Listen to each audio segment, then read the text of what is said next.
তোমরা যারা inter first year বা সেকেন্ড ইয়ারে পড়ো তারা ইতিমধ্যে হয়তো কার্নো ইঞ্জিনের নাম শুনে থাকবে। আজকে মূলত আমি কার্নো ইঞ্জিন সম্পর্কে আলোচনা করব। কার্নো ইঞ্জিনের টোটাল বেসিক দেওয়ার চেষ্টা করব। কার্নো ইঞ্জিন কীভাবে কাজ করে, কার্নো ইঞ্জিনের ক্ষেত্রে যদি কোনো গাণিতিক সমস্যার সম্মুখীন হতে হয় তুমি কীভাবে সেটা সলভ করবো, সবগুলো বিষয় কিন্তু এখানে আমি আলোচনা করার চেষ্টা করব। কার্নো ইঞ্জিন সম্পর্কে তুমি যদি ক্লিয়ার কনসেপ্ট পেতে চাও তাহলে তোমার প্রথমে প্রত্যাগামী প্রক্রিয়া সম্পর্কে জানতে হবে। প্রত্যাগামী প্রক্রিয়াটাকে কি দেখো, প্রত্যাগামী প্রক্রিয়া যাকে আমরা ইংরেজিতে বলি, প্রত্যাগামী প্রক্রিয়া যাকে আমরা ইংরেজিতে বলবো হলো রিভার্সিবল প্রসেস। Reversible process.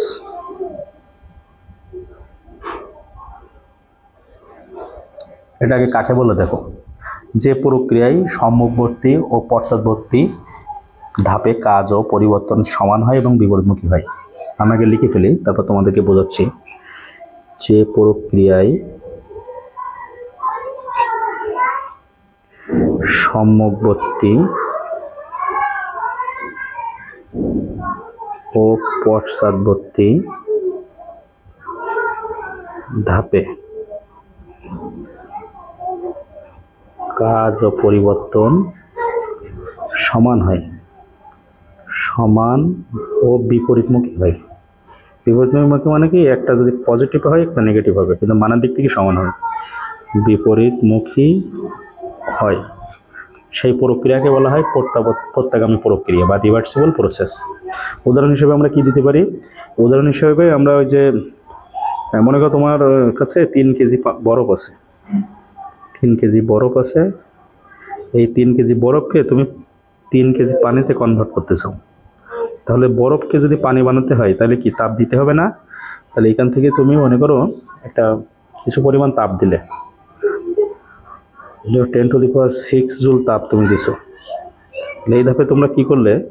তাপ প্রদান করলে। কি উদ্দেশ্যে? বরফকে পানি বানানোর উদ্দেশ্যে। তাহলে এখানে কাজ করা হয়েছে না? কতটুকু কাজ করেছো? যতটুকু তুমি তাপ শক্তি প্রদান করেছো, অর্থাৎ 10⁶ জুল কাজ করেছো। এখন তোমাকে যদি বলা হয় যে তুমি উল্টো কাজ করো, মানে পানিকে আবার বরফ বানাই ফেলো, তাহলে কি পানিকে বরফ বানাতে গেলে কি করতে হবে? তাপ বর্জন করতে হবে না? তাপ যদি তুমি বর্জন করো, তুমি কতটুকু তাপ বর্জন করতে হবে জানো? যতটুকু তুমি তাপ দিয়ে 3 কেজি বরফকে পানি বানাইছিলে ততটুকু তাপ বর্জন করে পানিকে আবার বরফে পরিণত করতে হবে, এবং এই মানটাও কিন্তু 10⁶ জুলই হবে। এবং যেহেতু এটা বর্জন। ওয়ালাইকুম আসসালাম রেজওয়ান।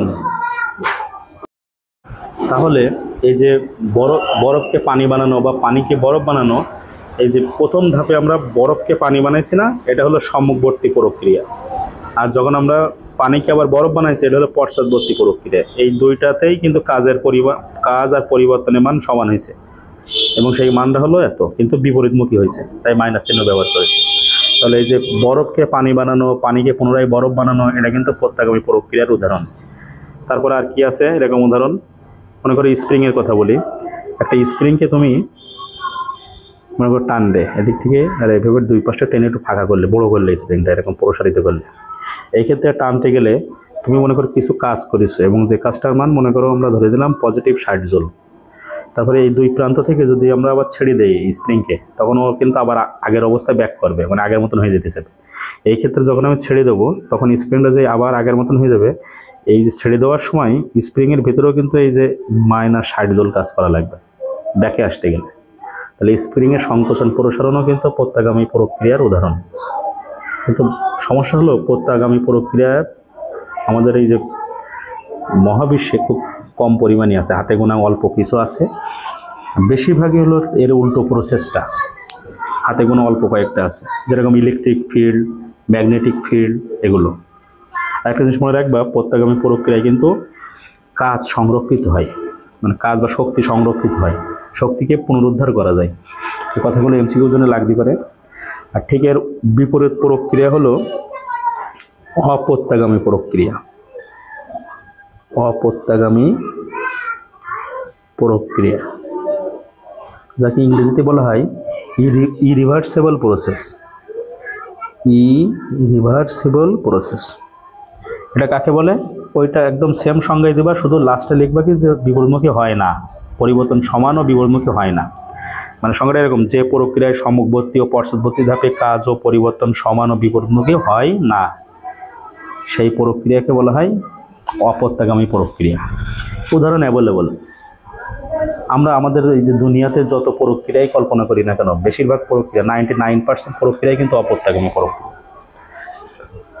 যেরকম মনে করো আমি কোনো একটা জিনিসকে টেবিলের উপর থেকে,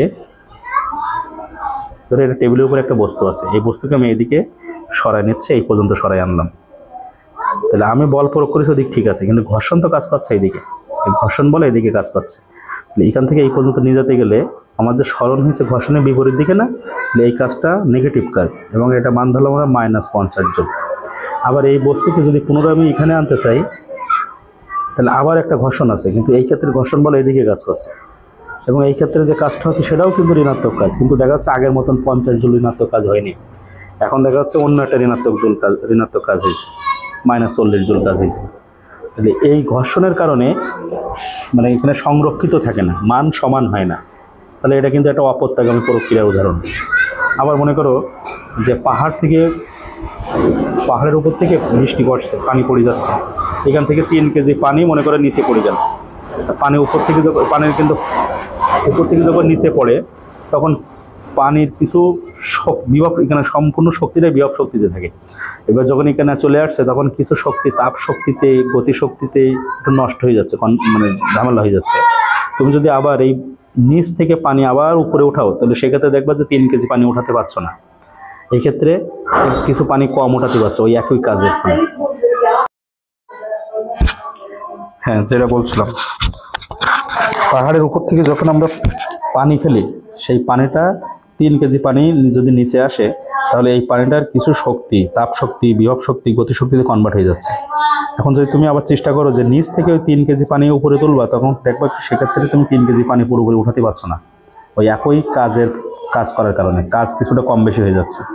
তাহলে এখানেও কিন্তু শক্তি বা ওই যে পরিবর্তন সমান হচ্ছে না, ঠিক আছে? তাহলে এটা কিন্তু অপত্যগামী প্রক্রিয়ার উদাহরণ। তাহলে এই কারণটা মূলত হয় বেশি ঘর্ষণের কারণে, অপত্যগামী প্রক্রিয়ায় কারণ হয় মূলত কিসের কারণে? ঘর্ষণের কারণে।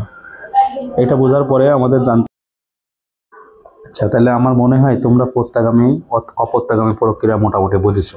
পত্যগামী প্রক্রিয়া সোজা কথা হলো যে তুমি কাজ করবা, প্রথম ধাপে যা করবা ব্যাক করানোর সময় পরের ধাপেও কাজের মান সেম হবে। আর অপত্যগামীতে কি হবে? প্রথম ধাপে যা হবে পরের ধাপে তা হবে না, আলাদা আলাদা কাজের মান হবে। সোজা কথা হলো এই। এখন আমরা মূলত জানবো মেশিন আর ইঞ্জিন। মেশিন ইঞ্জিন কিন্তু একই জিনিস না। ইঞ্জিন হলো কি জিনিস? যে তুমি কোনো জ্বালানি পোড়াবা, জ্বালানি পোড়ানোর পরে সে কিছু শক্তি অর্জন করবে, সেটা হলো ইঞ্জিন। আর মেশিন হলো ওই শক্তিটা থাকবে, শক্তি দিয়েই সে চলবে, এরকম জিনিস হলো ইঞ্জিন, মেশিন। সাপোজ আমাদের ক্যালকুলেটর, মোবাইল, এগুলো কিন্তু সব মেশিন। কিন্তু আমাদের যে ট্রাকের যেটা আমরা ব্যবহার করি, গাড়ি ঘোড়াতে যেটা ব্যবহার করি, ওটা কিন্তু ইঞ্জিন। কারণ ওখানে জ্বালানি পোড়ে যে শক্তি হয়, সেই শক্তি ডাইরেক্ট কিন্তু ট্রাক বা বাস ওইগুলো নিয়ে কিন্তু চলে, ঠিক আছে? ইঞ্জিন আর মেশিন এই দুটো আলাদা জিনিস। জ্বালানি মূলত কি করে? জ্বালানির ক্ষেত্রে জ্বালানি পুড়ে রাসায়নিক শক্তি অর্জন করে, ওই রাসায়নিক শক্তি দিয়ে কিন্তু গাড়ি ঘোড়া যান্ত্রিক শক্তিতে কনভার্ট করে এবং চলে। তা আমাদের উদ্দেশ্য ছিল তো আজকের কার্নো ইঞ্জিন শেখা, তাই না? কার্নো ইঞ্জিন শেখার আগে আমাদের প্রথমে বাষ্প ইঞ্জিন সম্পর্কে একটু জানতে হবে।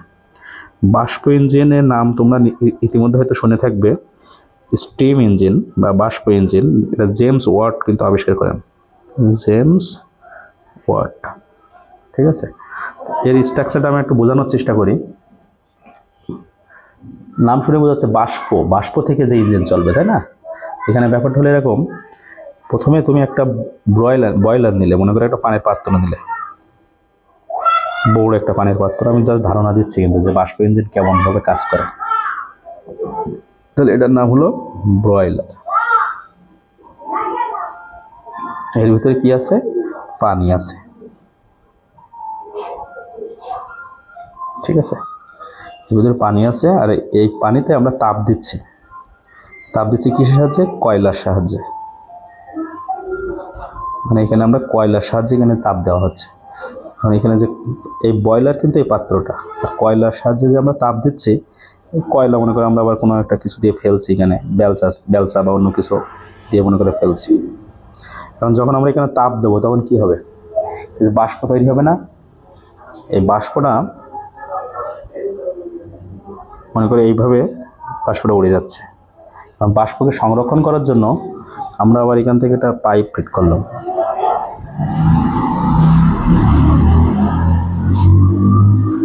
পাইপ ফিট করে এটা হাই প্রেশার চেম্বারের ভিতর নিলাম। এটা কি হাই প্রেশার চেম্বার। এখান থেকে যে বাষ্প পাচ্ছি আমরা, এই বাষ্প কিন্তু উড়ে যেতে দিচ্ছে না, এই চেম্বারের মধ্যে ঢোকাই নিলাম। ঠিক আছে, এরপরে কি করবো জানো, এখানে আরেকটা পাইপ নেব, আরেকটা পাইপ নিয়ে এই পাইপ দিয়ে যেন এই যে এখানে হাই প্রেশার দিচ্ছে না, তার মানে কি এই পাইপ দিয়ে বাষ্প প্রচণ্ড বেগে কিন্তু এই পাইপ দিয়ে আসবে। ঠিক আছে, এসে আমরা যদি এখানে কোনো ব্লেড ফিট করতে পারি, ব্লেড, যে ব্লেডটা কি হবে, এই যে বাষ্পটা যাচ্ছে এই বাষ্পের প্রভাবে ব্লেডটা ঘুরবে। ঠিক আছে, এরকম পাল্টি খাবে, এরকম ঘুরবে, ঘুরে এখান থেকে এর সাথে যদি আমরা কোনো চাকা ফিট করতে পারি, তাহলে এই চাকাটা কিন্তু এই ব্লেড যত ঘুরবে এই চাকাও তখন কি হবে, তত ঘুরবে। এটা মনে করে কোনো যানবাহনের চাকা হতে পারে, তাহলে এই চাকা ঘোরা মানে কি, সেই যানবাহনটা চলা। এক্ষেত্রে আমরা আবার কি করতে পারি, বারবার তো পানি ঢেলে পারা যাবে না, তখন এখান থেকে যখন এই বাষ্পটা যে এখানে ধাক্কা দিচ্ছে না, তখন এই পানিকে আমরা সংরক্ষণ করলাম। সংরক্ষণ করার জন্য এখানে একটা পাত্র রাখলাম।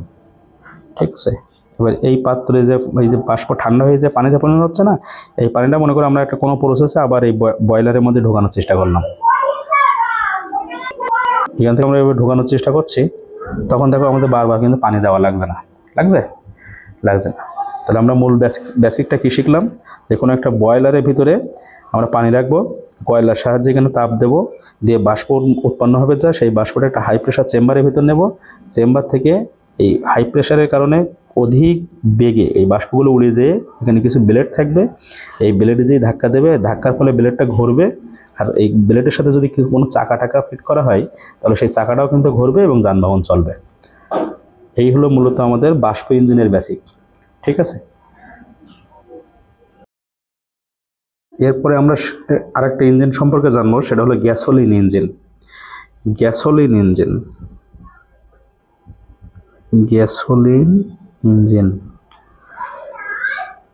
যেটাকে আমরা মূলত গ্যাসোলিন ইঞ্জিনের কিন্তু আমরা ওই যে পেট্রোল বোমা নাম শুনেছি না, পেট্রোল বোমা, এই পেট্রোল বোমা কিন্তু এক প্রকার গ্যাসোলিন ইঞ্জিন।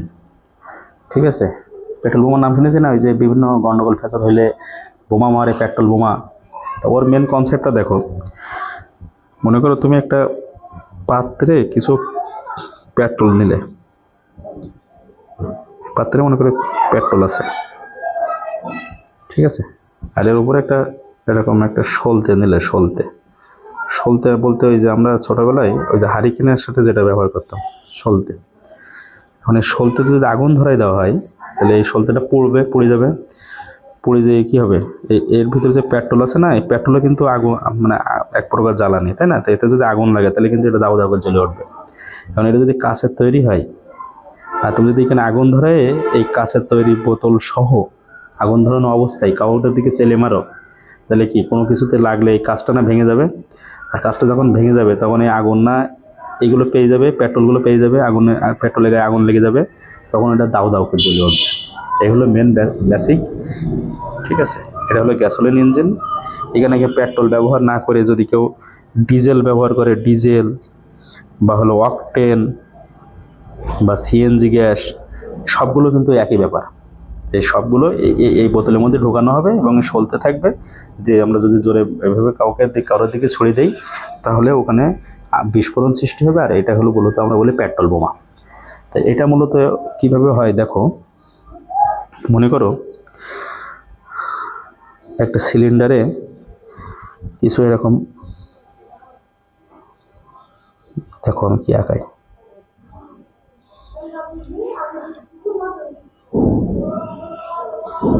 এই যে সিলিন্ডারের ভিতরে মনে করো একটা পিস্টন আছে, মনে করো একটা পিস্টন।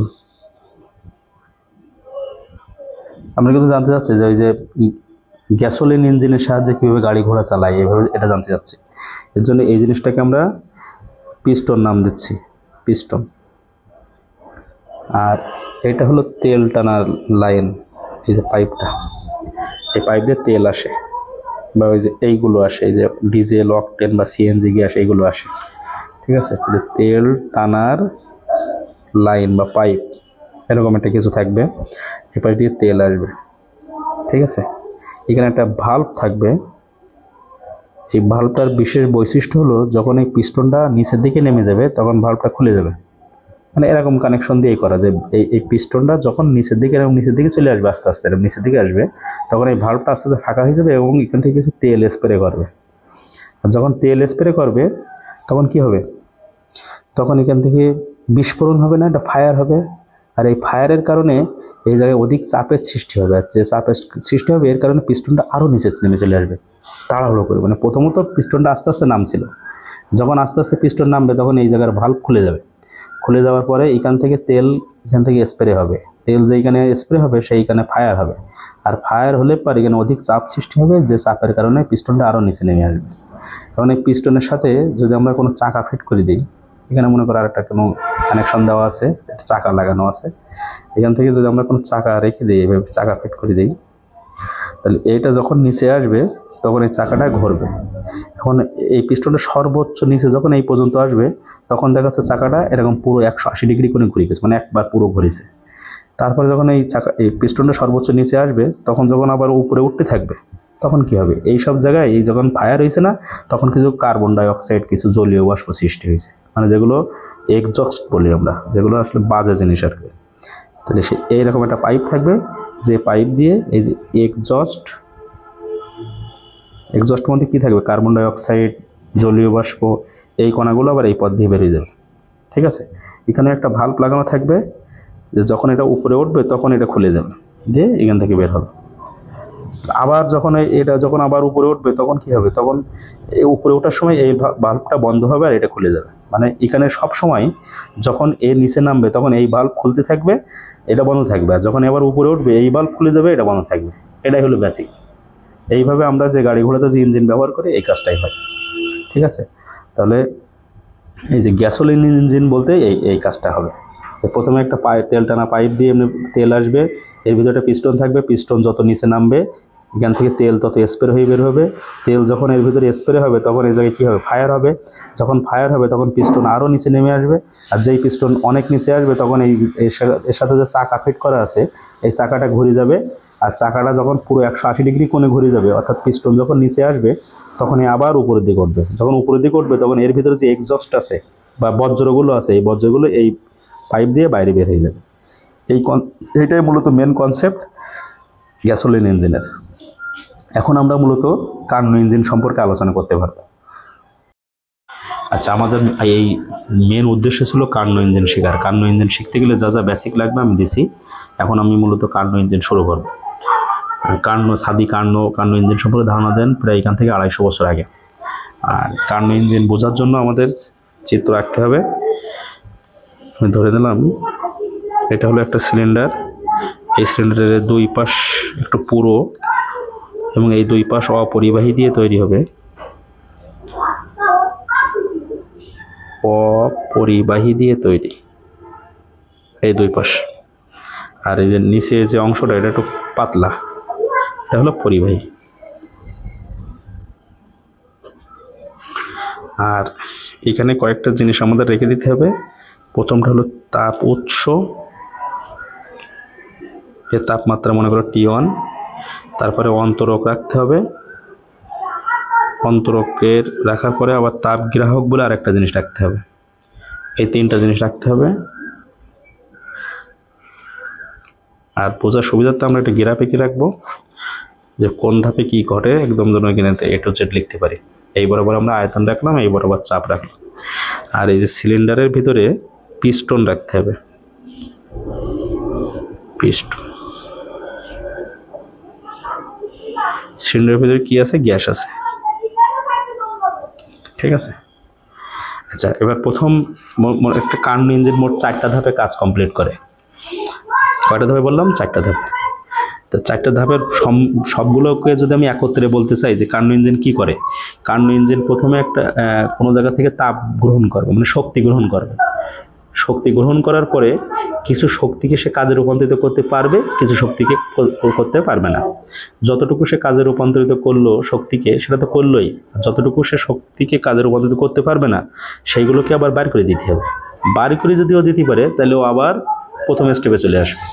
তার মানে আমি মেন ঘটনা এরকম বলছি যে শক্তি গ্রহণ করবে, সাপোজ মনে করে 100 জুল, 100 জুল শক্তি দিয়ে ও 70 জুল শক্তিকে কাজের কনভার্ট করতে পেরেছে। তাহলে প্রথম ধাপে হলো শক্তি গ্রহণ করলো, তারপরে যে গ্রহণ করা শক্তি থাকলো ওর ভিতর থেকে সে 70 জুল কাজ করেছে। তাহলে কাজ করলো, তারপরে কি করবে, ওই যে 30 জুল থেকে যাচ্ছে না, ওই 30 জুল শক্তিকে সে আবার বের করে দেবে। বের করে দেওয়াও একটা কাজ, দিলে এই পুরো ধাপটা দিয়ে কমপ্লিট করে সে আবার গোড়ায় চলে আসবে। তার মানে আমি যে 4টা ধাপ বলছি, এই 4টা ধাপের ভিতরে প্রথম যে ধাপটা আসবে এটাকে আমরা নাম দেব হলো সমষ্ণ প্রসারণ। সমষ্ণ প্রসারণ ব্যাখ্যা আমি দিচ্ছি, আগে নামগুলো দেখো। 2 নম্বর যে ধাপটা আছে, এই দ্বিতীয় ধাপে হবে রুদ্ধতাপীয় প্রসারণ।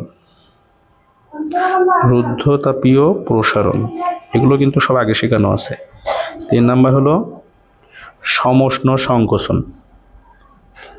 সমষ্ণ সংকোচন। আর 4 নম্বর ধাপে হবে রুদ্ধতাপীয় সংকোচন। রুদ্ধতাপীয় সংকোচন। সংকোচন। আচ্ছা, এখানে ঘটনাটা এরকম হচ্ছে, প্রথম ধাপে যখন ওই যে বলছিলাম না কিছু শক্তি গ্রহণ করবে, শক্তি গ্রহণ করা মানে এই জিনিসটাকে, এই সিলিন্ডারকে এই তাপ উৎসের উপর বসাতে হবে। মনে করি এইটা ধরে আমি এর উপর বসালাম, এর উপর যখন আমি বসালাম সাথে সাথে কি হবে, এই যে এই যেটা বলছে না পিস্টন, এই পিস্টনটা ধীরে ধীরে উপরে উঠবে, ধীরে ধীরে। তাহলে ধীরে ধীরে যখন উপরে উঠবে তখন কি হবে, এর তাপমাত্রা, আমি যদি তাপ উৎসের উপরে কোনো জিনিস রাখি তাহলে এর তাপমাত্রা বেড়ে যাবে। আর তাপমাত্রা বাড়া মানে কি, পিস্টনটা ধীরে ধীরে উপরে ওঠা। আর পিস্টন ধীরে ধীরে উপরে ওঠা মানে কি, এই জায়গাটা একটু বড় হয়ে যাওয়া, মানে আয়তন বেড়ে যাওয়া। বুঝেছো? তাহলে প্রথম ধাপে কি হবে, প্রথম ধাপে আমি এইটাকে সিলিন্ডারকে কোথায় রাখবো, সিলিন্ডারকে তাপ উৎসের উপর বসাবো। তাপ উৎসের উপর বসাবো, এরপর কি করব, তাপ উৎসের পর বসানোর পরে এ কিন্তু তাপ গ্রহণ করবে, আস্তে আস্তে তাপ গ্রহণ করে তাপমাত্রা বাড়াতে থাকবে। তাপমাত্রা যখন বাড়বে তখন এই পিস্টনটা আস্তে আস্তে উপরে উঠবে, আস্তে আস্তে উপরে উঠবে এবং এর আয়তন বেড়ে যাবে, তাপমাত্রা বেড়ে যাবে। আয়তন যদি বড় হয়, বেশি হয়, তাহলে প্রাথমিক অবস্থায় মনে করো আয়তন আমরা এই সোজা ধরে নিলাম যে এটা হলো প্রাথমিক অবস্থায় আয়তন। আর প্রাথমিক অবস্থাটা এ পজিশন। পিস্টন যখন এখান থেকে এই পর্যন্ত উঠে গেল, ধীরে ধীরে ধীরে ধীরে নাম শুনেই কিন্তু মনে আসতে হবে যে সমষ্ণ প্রক্রিয়া ধীরে ধীরে হয়। এখন তুমি দেখো, এটা যখন উপরে উঠছে তখন এই জায়গাটা না বড় হয়ে যাচ্ছে। জায়গা বড় হওয়া মানে কি, আয়তন বেড়ে যাওয়া। তাহলে এখান থেকে আয়তনটা আগের মতন, আগে তো আয়তনটা এই সোজা ছিল, এখন আয়তন কিন্তু একটু বেশি হয়ে যাবে। অর্থাৎ এখন আয়তনটা মনে করে এই জায়গায় চলে আসলো, এর বেশি হয়েছে। তাহলে এ থেকে বিতে আয়তন যখন চলে আসলো, এই দাগটা কিন্তু একবার টানা সোজা হবে না, কারণ আমরা ওই যে গ্রাফ শিখছিলাম কিন্তু একটু ঢালু হবে। সমষ্ণ প্রক্রিয়ার গ্রাফটা একটু কি হবে, ঢালু হবে। তাহলে এখান থেকে পিস্টন যখন উপরে উঠছে তখন আয়তন বাড়তে বাড়তে বাড়তে বাড়তে মনে করো এই বি পজিশন পর্যন্ত আয়তন চলে এসেছে। আর যখন আমি ফার্স্টে রাখছিলাম তখন এই জায়গায় তাপমাত্রা ছিল মনে করো T1, এখন ওই যে অনেকক্ষণ রাখিছি তো, যার কারণে তাপমাত্রার আগের মতন T1 থাকবে না, এখন এই পজিশনে তাপমাত্রা T2।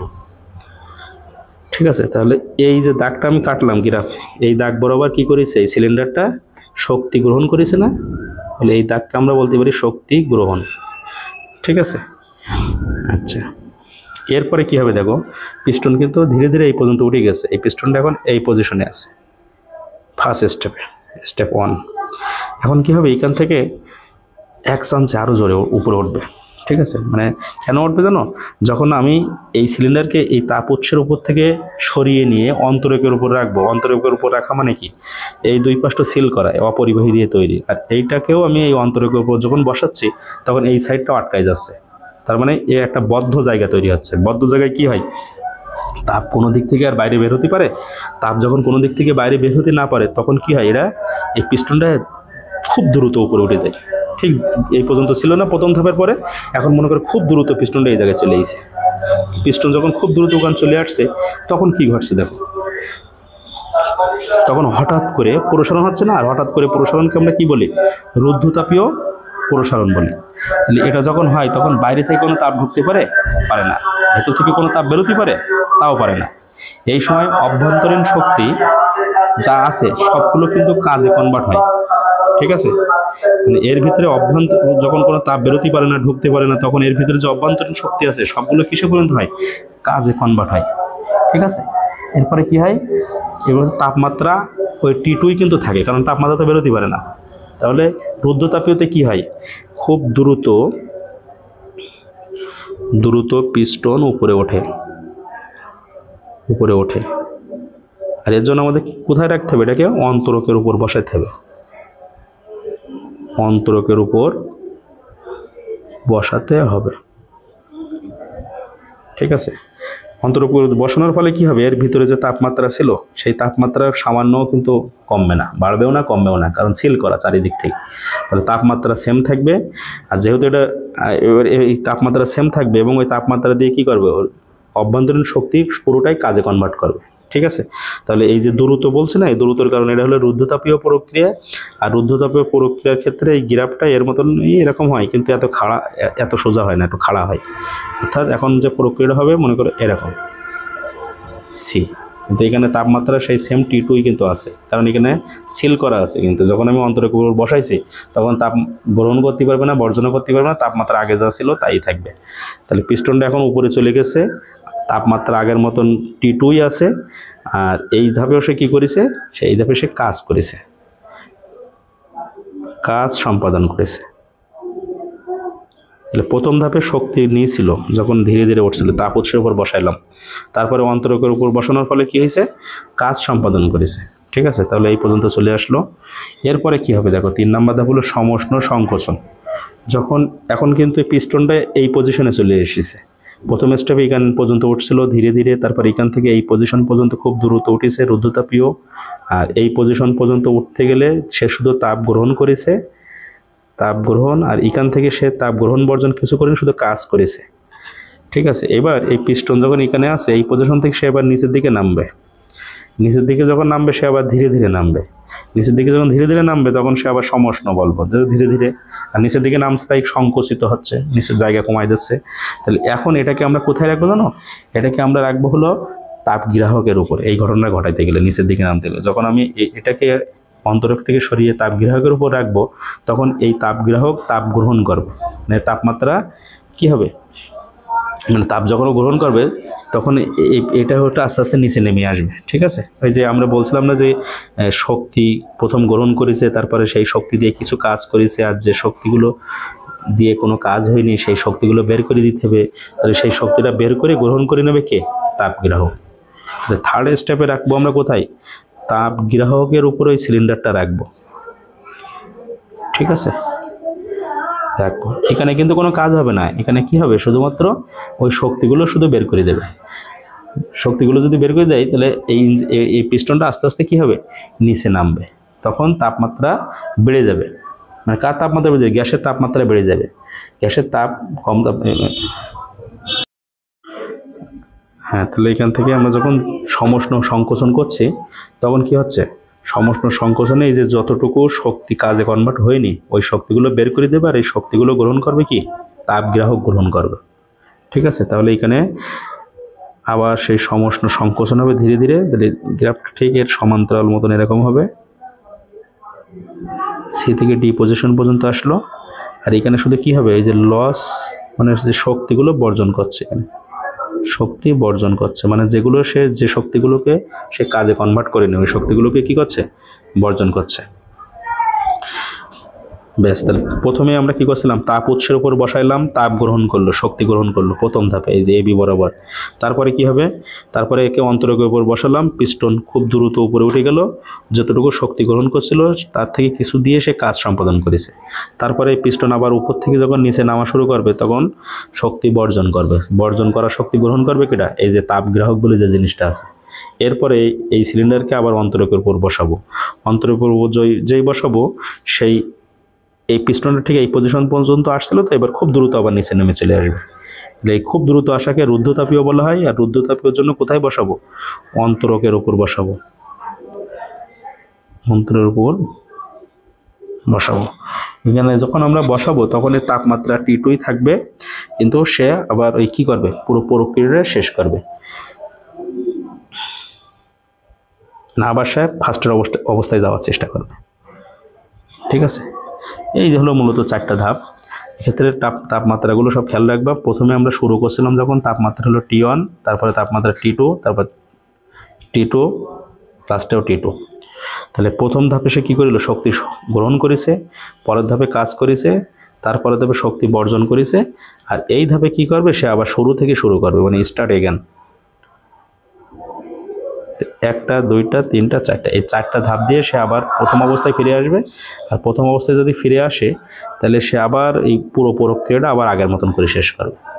ঠিক আছে, তাহলে এই গ্রাফটা মনে রাখবা।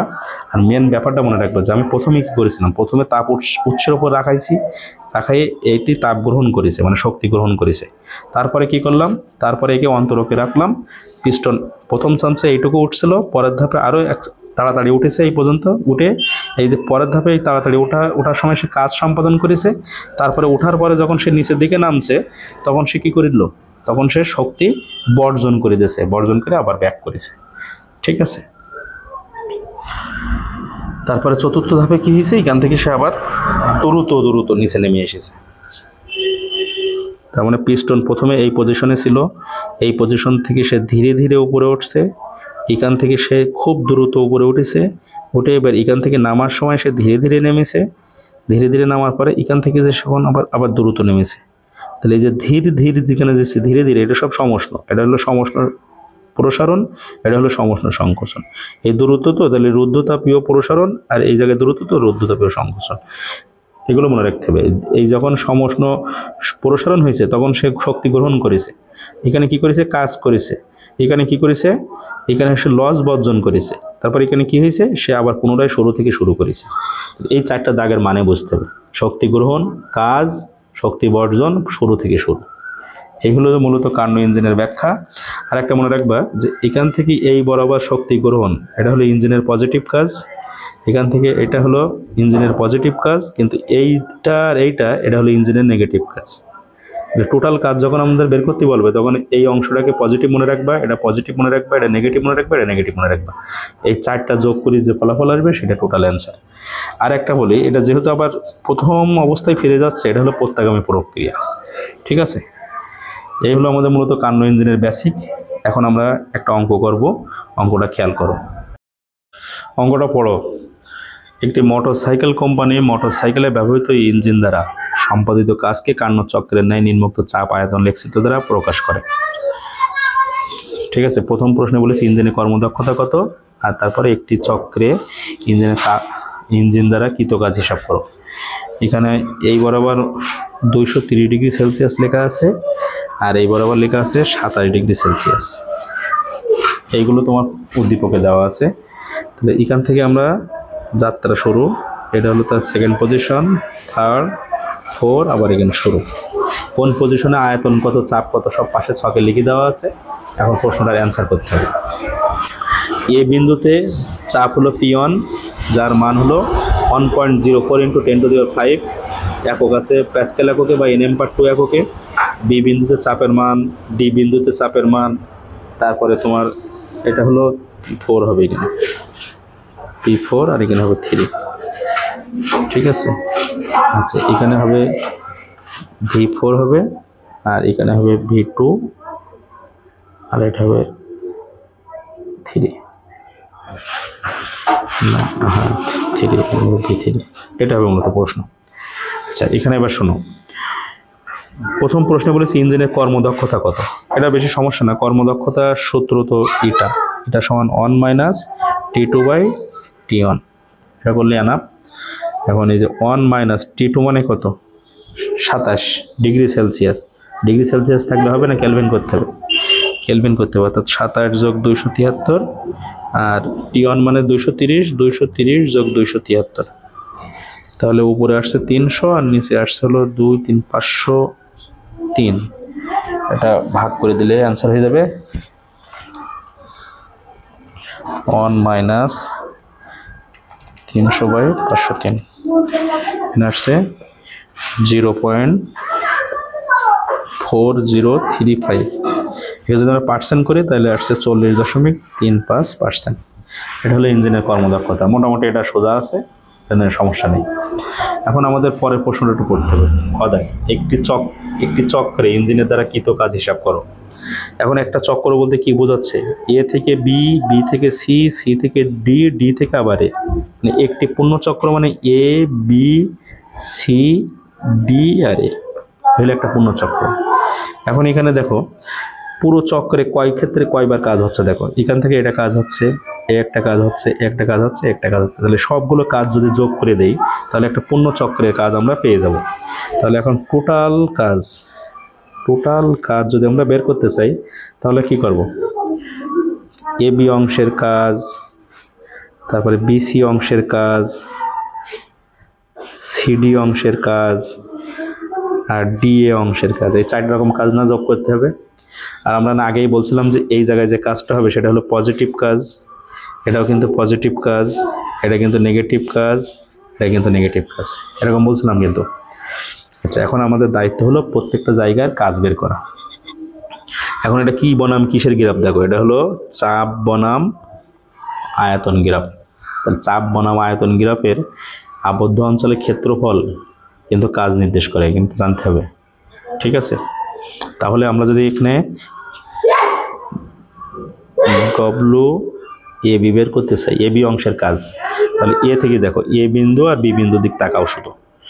এ বিন্দু মানে এখান থেকে এই যে ভি1 এর কথা বলেছে, এ বিন্দুতে আয়তন হলো ভি1 আর বি বিন্দুতে আয়তন হলো ভি2। এখন এই যে এ বি সমন্বয়ে আমি যে এই যে অংশটা কল্পনা করছি, এই যে এখান থেকে এইটা, তারপরে এইটা আর এইটা, এটা দেখো একটা ট্রাপিজিয়াম না? ট্রাপিজিয়াম, এই যে ট্রাপিজিয়াম মতনই আছে তো, এই যে ট্রাপিজিয়াম। এটা হলো এ, এটা বি, এটা হলো ভি1 আর এটা হলো ভি2। এই যে এটা একটা ট্রাপিজিয়াম মতনই দেখো। এখন আমাদের দায়িত্ব হলো এই ট্রাপিজিয়ামটার ক্ষেত্রফল বের করা। ঠিক আছে, ট্রাপিজিয়ামের ক্ষেত্রফলের সূত্র কি? হাফ ইন্টু সমান্তরাল বাহুদ্বয়ের যোগফল। তাহলে এখানে সমান্তরাল বাহু কোনটা কোনটা? এইটা আর এইটা না? তাহলে এই বাহুটা দেখো কতটা উঁচু, এইটা সমপরিমাণ উঁচু। তাহলে এটা মানে কি? P1 না? এটা মানে P1। আর এইটা, এই বাহুটা মানে এইটা, এই বাহুটা মানে এই বাহুটা, আর এই বাহুটা দেখো P2 সমান উঁচু। ঠিক আছে, আর এদের লম্ব দূরত্ব মানে এইটা, এটা হলো ভি2 আর এটা হলো ভি1। মূল বিন্দু থেকে মানে ভি2 আর ভি1 বিয়োগ করে দিলে আমরা পেয়ে যাবো এটা। তাহলে ট্রাপিজিয়ামের ক্ষেত্রফলের সূত্র হলো হাফ ইন্টু সমান্তরাল বাহুদের যোগফল মানে P1 যোগ P2, আর লম্ব দূরত্ব মানে এই বাহুটা কতটুকু, এখান থেকে এটা, তাহলে এটা হলো ভি2 মাইনাস ভি1। এবার এই মানগুলো ওই ছক থেকে বসাই দিলে হয়ে যাচ্ছে। তাহলে হাফ P1 এর মান হলো কত? 1.04 আর P2 এর মান হলো 1.03। এর সাথে আমরা গুণ দিলাম 10⁵, কারণ দুইজনের সাথে 10⁵ আছে। আর ভি2 মাইনাস ভি1 মানে হলো 0.6 হলো ভি2 এর মান, আর 0.2 হলো ভি1 এর মান। ঠিক আছে, এগুলো সব ক্যালকুলেশন করে দিলে মোটামুটি অ্যান্সার হয়ে যাবে। দেখি কত আসে। এই মানগুলো আসতেছে হলো 1.03 ইন্টু 10⁵, 0.6 মাইনাস 0.2। আচ্ছা, এটা আসছে হলো 41,400 জুল। আর এই বরাবর কাজের মান পজিটিভ হবে, দেখেন কাজ পজিটিভ। তাহলে আমাদের এই অংশের কাজ বের করা শেষ। এবার আমাদের কাজ বের করতে বিসি অংশের কাজ। তাহলে বিসি অংশের কাজ, তাহলে দেখো বি বিন্দুর দিক টার্গেট করো, বি বিন্দু আর এই সি বিন্দু। তাহলে বি এই আর এই সি থেকে এইটুকু একটা ট্রাপিজিয়াম নাই? এই ট্রাপিজিয়ামের ক্ষেত্রফল বের করলে হয়ে যাবে। তাহলে এইখানে সমান্তরাল বাহু কোনটা কোনটা? এইটা আর এইটা হলো সমান্তরাল বাহু। তাহলে হাফ ইন্টু সমান্তরাল বাহু বলতে এই বাহুটা যেটা হলো P2 সমান, আর এই বাহুটা হলো P3 সমান। তাহলে সমান্তরাল বাহুদের যোগফল আমরা দিয়ে দিলাম, গুণ। এবার লাগবে আমাদের লম্ব দূরত্ব মানে এইটুকু মান লাগবে। এইটুকু হলো V3 minus V2। V3 minus V2। Half P2 মান কত দেওয়া আছে 1.03 আর P3 এর মান আছে 1.01, সবার সাথে 10 টু দি পাওয়ার 5 গুণ আছে আর 0.7 মাইনাস 0.6। এই মানগুলো দিয়ে আরেকটা কাজ পাবো আমরা এখান থেকে। তাহলে এখানে আসতেছে হলো হাফ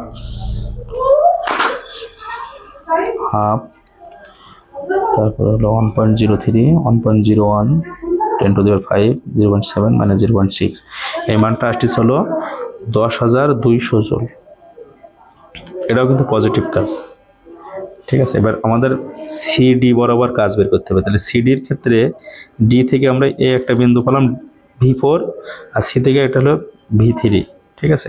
তাহলে এখান থেকে যদি আমি কাজের মান বের করি, কাজ অফ সিডি, তাহলে হাফ ইন্টু লম্ব সমান্তরাল বাহুদ্বয়। এখন সমান্তরাল বাহু কোনটা কোনটা, এই বাহুটা আর এই বাহুটা। এই বাহুটা মানে P4 আর এই বাহুটা মানে P3। তাহলে P4 প্লাস P3 আর এখানে এদের লম্ব দূরত্ব হলো এই বাহুটার কথা বলা হয়েছে, এই বাহুটা V3 আর V4 এর বিয়োগফল, V3 বিয়োগ V4। তাহলে এখানে মানগুলো বসাও। P4 মানে হলো 1.02 আর P3 মানে হলো 1.01 ইন্টু 10 টু দি পাওয়ার 5 আর এখানে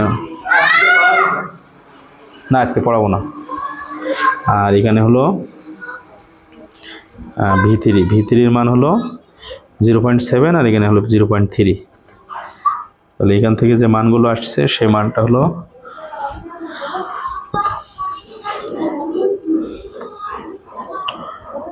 1.04 1.02 40,600 জুল। আর এই মানটা কিন্তু নেগেটিভ। হ্যাঁ, আমি 5 মিনিট পরে কথা বলছি একটু। আচ্ছা, এবার আমাদের বাকি থাকলো হলো আর একটা অংশ, সেটা হলো কাজ অফ ডিএ অংশ। একই সিস্টেম, এখানে একটা ট্রাপিজিয়াম হচ্ছে, দেখো এই যে এখান থেকে ডিএ বলতে এই বাহুটা আর এই বাহুটা। তাহলে এই বাহুটা আর এই বাহুটা কত উঁচু দেখো, সমান্তরাল বাহু হলো এটা আর এটা।